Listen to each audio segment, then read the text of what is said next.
place is from far my favorite in Addis. It's a small piece of paradise.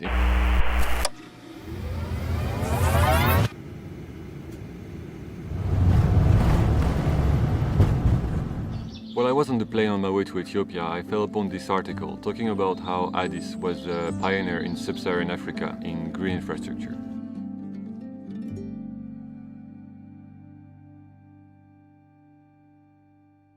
Paris has its coulée verte, New York has its High Line, and Addis has or is going to have this river basin development project.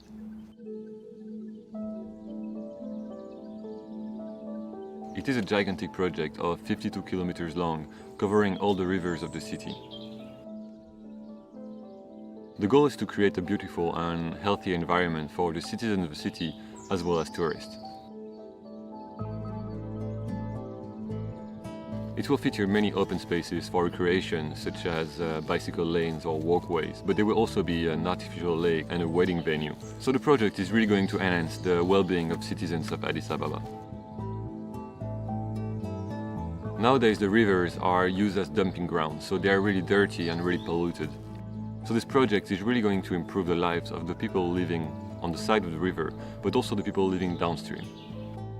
This is a very important initiative to clean our rivers, because these rivers are affecting a lot downstream. The farmers and the agricultural population around the fringes of Addis. Right now the government is working on the first phase of the project, which is about 12 kilometers, and this will be finished by May 2020. So it will be at the end a green path crossing the whole city.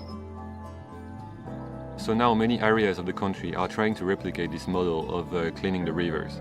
It is a very hopeful trend in solving the problem of clean water in rivers. Now let's do a bit of history to understand the context. Ethiopia has been isolated for a very long time, and it is just now opening to the world. So there is a really big economic growth, and in consequences, there is this really late rural to urban migration that is happening right now. So the population in cities is exploding. The urbanization in Addis Ababa is going faster. It's not very much planned, as we can see, because the rate of urbanization and the rate of economic development that we have is not in the balance. In Addis Ababa, you see a huge contrast. You have high-rise buildings, and at the same time you have a large area with slum. Addis for a very long time was expanding horizontally, putting pressure on agricultural land in the south of the city and forest as well. You know, Addis Ababa is found in the center of an area of agricultural potential. In fact, the area around Addis is very important for growing the most important staple food in the country, teff. So naturally, Addis Ababa is encroaching to the agricultural land areas. But nowadays the trend has changed and the center is densifying, so we can see many high-rises popping up all over the city. So this race to densify the center is putting urban green spaces at great risk, so it's getting more and more important to protect them. An area that is really endangered are the mountains close to the city center. Until now they have been quite untouched, but this is changing. The other problem which is coming as a result of population increment in the urban setup in Addis Ababa is encroachment to the mountains, for example. Addis Ababa to the north is in fact circled by a mountain range. The Addis Ababa Botanical Garden is a very good example of conservation of the green belt and a very successful project. It is located on the surrounding mountains and was opened on January last year. Since then it became highly popular among residents. It is used for leisure, people are going there hiking, they're going to receive yoga lessons, but it is also used for educational purpose. It is a way to raise awareness on the importance of nature and especially forest in urban settings. When I went there, I was very surprised how beautiful it was and how well maintained it was.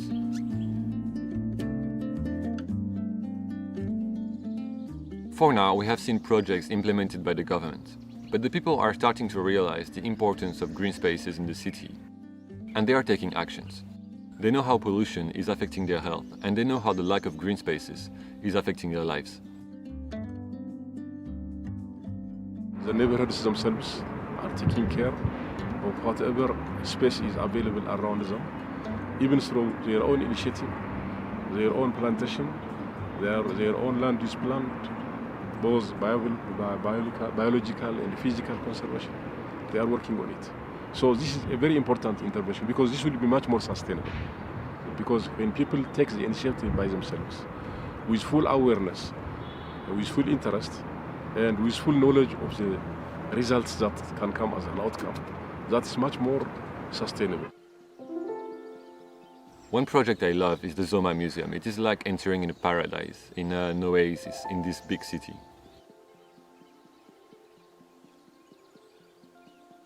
It is a privately owned complex in the capital on the side of the river that mixes traditional Ethiopian vernacular architecture and an edible garden.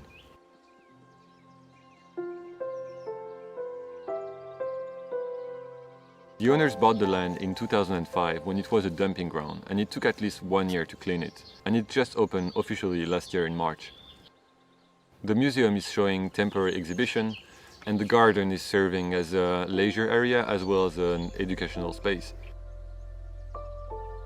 They cultivate herbs, vegetables, plants and fruits, and there is also a desire of conservation where they cultivate endangered species of plants. They use traditional methods for irrigation as well as cultivating, and everything is done organically. They also have a school that was included in the whole complex when they bought it. They renovated it, and now the school has its own garden for educational purpose and its own kitchen. Even if it's a private space, they try to keep the price affordable. It's even more affordable than some public parks in the city. If you pass by Addis, it's definitely a place to check out. But all these private initiatives needs to be supported by the government, by those responsible of land use and physical planning. The government needs to encourage initiatives such as this one, that turn spaces in green areas, so they don't disappear. Once they have taken that initiative, unless they have the title deed, the right of land to use it properly, they can be discouraged. So one very important element is that the city administration has to encourage initiatives that have been taken by neighborhoods to have some space around them, and again to just convert it to green area, even for their children. For 20-25 years, the government is starting to address the environmental issues properly by having an institutional mechanism. The government is trying to address these issues at a higher level with necessary policies and strategies and legal setups. Since 2002, environmental policies are part of the country's constitution. This shows that the government is taking the issue seriously. But the problem is in enforcing it.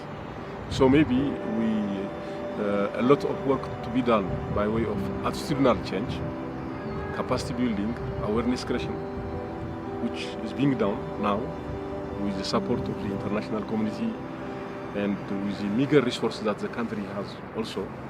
The government is trying to create the necessary awareness with regards to environmental protection, abating the problems of pollution as well. So now, if you go to the communities, there are a lot of